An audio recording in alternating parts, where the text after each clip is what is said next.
Praey for the Gods, released about 4 years ago in 2019, is a boss-climbing open-world action-adventure and follows the footsteps of Shadow of the Colossus. It was developed by the 3-person developer Nomad Studios and got rather moderate 60 to 70% reviews at release, but it currently hangs at a very good 84% on Steam. Maybe you, like me, have never played Shadow of the Colossus and now want to know if this indie version of it is worth your 6 to 8 hours of lifetime. Don't you worry, I will tell you.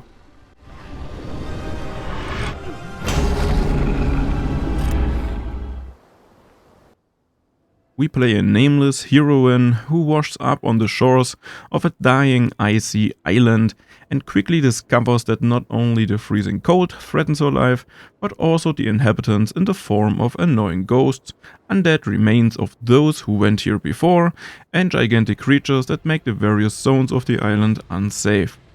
After surviving our first encounter with one of these boss monsters, we are given the task of hunting down the rest of the 7 monsters by 3 coffins that introduce themselves as the Norns, the Weavers of Fate, or at least what's left of them, in order to perform a ritual that should bring the life back to this island. The game delivers the feeling of a dying world quite well. Aside from occasional encounters with wildlife, you will only find remnants of past times or from other stranded people. Beyond that, though, there's not much to find. A few notes to read here and there, the one or the other point of interest from which you could squeeze out some environmental storytelling, but there's no real lore or side stories to discover here. You do wonder what's going on, what these creatures are all about, or where they came from, but nothing in this game gives you an answer to that. And with that, the incentive to move forward. It's all about us against these gods, and that has to be enough as a reason to play. Unfortunately, despite an opulent ending, the game also lacks its payoff. I didn't realize until the end what I was doing this for, only to be told after the credits that one circle closes and another one opens, that everything resets, and thus I've achieved virtually nothing. They try to plot an interesting, deep twist here, but even that one feels mediocre at best. And so in the end I can only say, well, thanks for nothing? At least visually, Praey for the Gods is solid and stands out from its big ancestor with its somewhat cartoonish look, also due to the Nordic setting and design. High mountains, icy caves and ruins paint the picture of this game's world. What stands out are of course the gods. Variance is given, though less than I thought, with the rather small number of just 8 gods in the game. Due to their sheer size, they seem imposing, of course, and they manage to give them their own character with the individual animations. But they don't really feel alive. Some of the gods have more than one battle phase, but it changes next to nothing. You don't notice any emotions like panic or that the damage done would have any effect, even if the last bell is ringing for the creature. This is a pity when games like Monster Hunter show how it should be done. In terms of music and sound, the game is solid. Musically, the game stays more in an atmospheric realm, while it tries to underscore the size of the boss fights.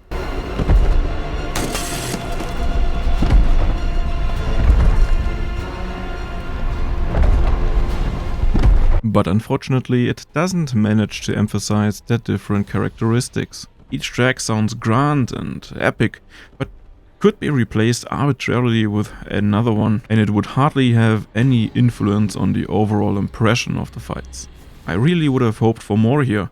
Games like Dark Souls show wonderfully how music alone can change the feeling of a boss fight and thus tell a story. But as it is here, the bosses are just pretty objectives to work through. And that brings us to the gameplay, and here I can say one thing clearly: it is pure jank. Nothing in this game feels good. The controls feel clunky and indirect. The collision feedback of the environments is not awesome, not at all. The normal fighting with sword and axe is complete trash. Their physics system is glitchy and half-baked, and even the climbing itself is very rough. The gameplay basically consists of the boss fights and exploring the game world for consumables, materials to craft with, or upgrade statues for our life and stamina bar. The game gives you the choice of difficulty right at the start for this, without the developers themselves clearly indicating what the recommended settings are. What I hate, because as a new player, you never know which elements have what impact on the gameplay, but at least you can change that at any time. Personally though, I have to say, it just doesn't really matter. Both settings only influence how penetratingly annoying the survival aspects are and how much damage enemies and the environment deal. Ergo, how often you have to repair weapons or have to sleep or collect and consume items to refill your gauges. Of course, items can only be used one at a time, so in some fights you can go into the inventory 4 times in a row, select the item and watch the animation play. There are no shortcuts. Personal recommendation: if you're not really into such mechanics, you might as well set it to normal and story. Because what really makes the game difficult are the previously listed shortcomings.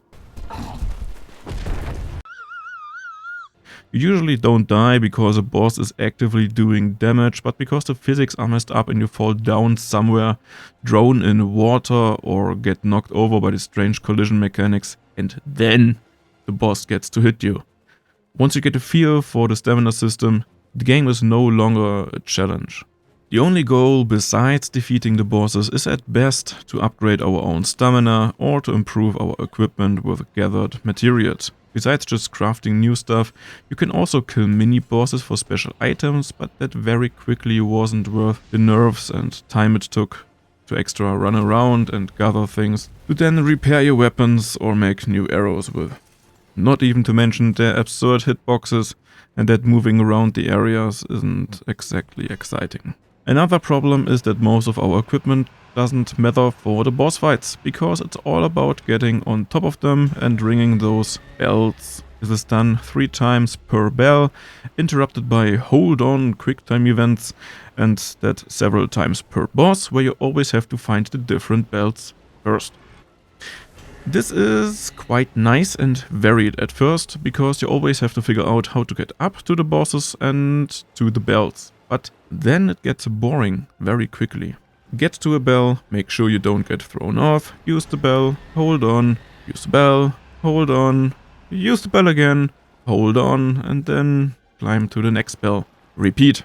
This is not exciting, and I recommend everyone to turn on the options that the character automatically grabs on surfaces, or for the quick time event that you just have to hold down the button instead of tapping it.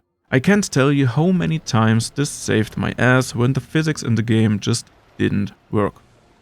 And then there's the fact that tutorials are basically just text windows that throw words at you without even explaining them and the mechanics behind them.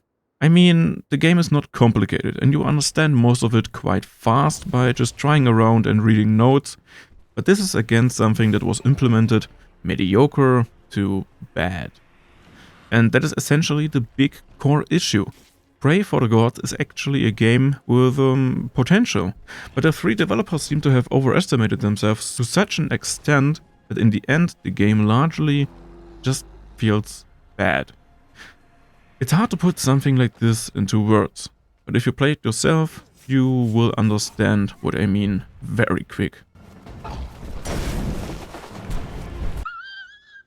And unfortunately it doesn't stop at a pretty rough gameplay, because I also had a problem more than once that I got stuck in enemies, or that I glitched into them, or they glitched through me. In the end this only blows the same horn again, it just seems unfinished and unpolished. But hey, aside from that, there were luckily no points worth mentioning in terms of useless online features or additional monetization. The game has neither, so that's good. So, what do we do now? A nice looking game in a quasi-empty niche, which has been realized mediocre to bad across the board, and for which the devs still want $15 in the Steam sale? The fact that the key price of Praey for the Gods is in the meantime only around $2 bucks speaks volumes. For 15 bucks, you should simply keep your hands off it, and for 2 bucks, you can try it if you really like that kind of game, despite all my criticism. That's why I can only give it a relatively disappointing 2 out of 5 within my rating system, which puts me more on the side of the mediocre Metacritic reviews. And yeah, well, that was my review of Praey for the Gods in 2023. My name is TechTrack, but just call me Techie. I hope you enjoyed the video, and if you did, don't forget to hit a like, subscribe, and maybe pay me a visit over at my streaming channel, Techie's Tavern. See ya!